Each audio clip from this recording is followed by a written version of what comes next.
Қайырлы күн баршаңызға. Бүгін сіздермен қарбыздан сусын жасаймыз және де қарбызды қысқа сақтайтын боламыз. Видеоның соңына дейін қараңыздар және де арнама тіркелуді ұмытпаңыздар.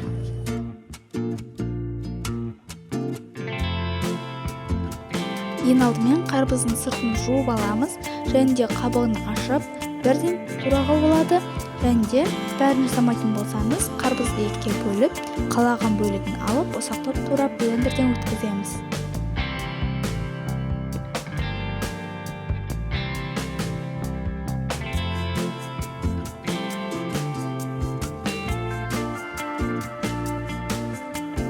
Блендерден өткізіп болған соң 5 минуттай қайнатамыз.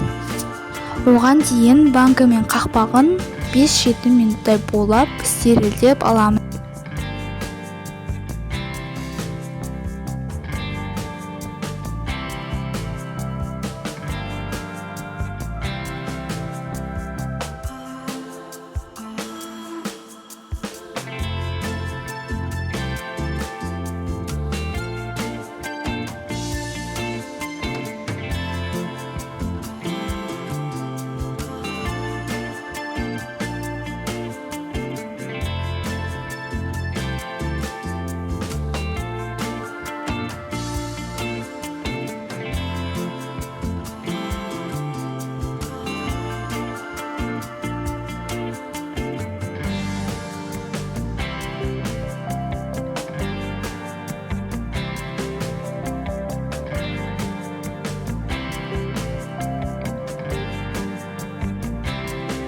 Қайнағаннан кейін қарбыздың суын сүзіп аламыз. Одан кейін қарбыздың суын банкаға құямыз.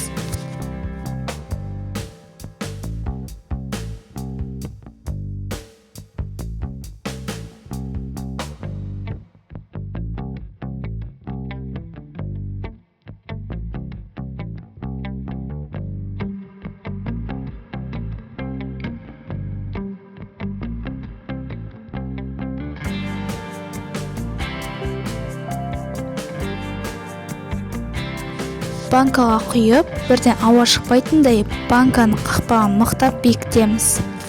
Сусынымыз дайын. Енді оны 24 сағатқа жылы жерге орап қоямыз. Келесі күні сақтайтын орынға қоямыз. Енді қарбызды қысқа қалай сақтаймыз? Ол үшін банка мен қақпағын 5-7 минуттай стерилдеп аламыз. Қарбыздың қабығынан ажыратып аламыз да банкаға сиятындай тіліктеп кесіп банкаға саламыз. Қайнап тұрған суды банкаға құямыз. Банкаға құйып қақпағын жауып 15 минутқа қоямыз.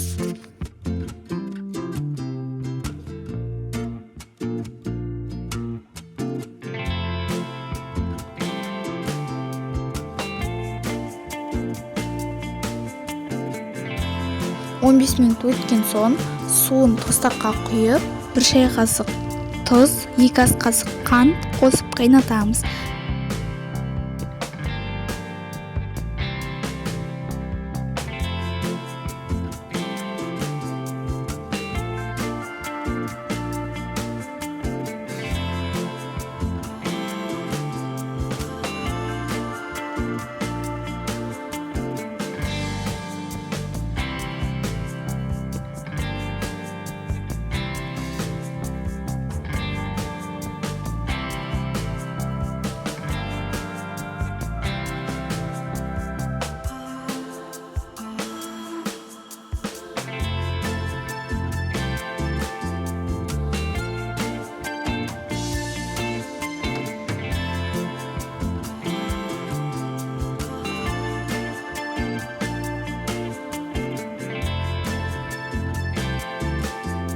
Бес минут қайнаған соң банкаға құйып, лимонның қышқылын қосып, қақпағын жауып, ауа кірмейтіндей мықтап бекітеміз.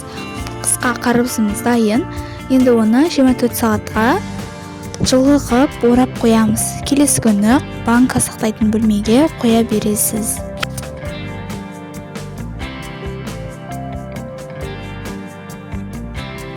Қарбыздың суын қыстың кез келген уақытында мейрамдарда ашып дастарханға қоя бересіз. Егер де видео ұнаса, арнама тіркеліп, лайк басып, комментарий қалдыруды ұмытпаңыздар.